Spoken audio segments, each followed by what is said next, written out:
মহিয়তপুর গ্রামে ছোট্ট একটা পরিবার বাস করত। পরিবারটি একটি সুখী পরিবার। বাবার নাম রমেশ, মায়ের নাম মিনা ও দুই ছেলের নাম পিন্টু ও বিজয়। রমেশের স্ত্রী রমেশকে বাজারে যাওয়ার কথা বলল, আর রমেশও তার স্ত্রীর কথা শুনে বাজারের দিকে রওনা দিতে লাগল।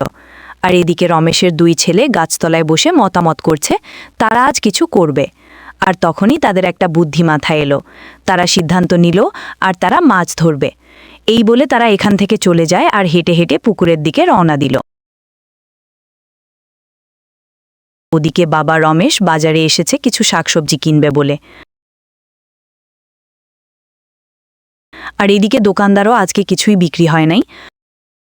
আর তখন রমেশ এখানে আসে। তারপর রমেশ কিছু শাকসবজি আর কিছু ফল কিনে বাড়ির দিকে রওনা দিতে লাগলো। আর ওদিকে পিন্টু ও বিজয় তারা পুকুরে মাছ ধরছে। কিছুক্ষণ পরে তারা মাছ পেল আর সেই মাছ নিয়ে বাড়ির পথে এগিয়ে যাচ্ছে। পরে সবাই বাড়িতে আসার পর সবাই মিলেমিশে খাবার খেলো। বন্ধুরা, গল্পটি কেমন হয়েছে? যদি ভালো লাগে তবে অবশ্যই চ্যানেলটিকে একটা সাবস্ক্রাইব করবে।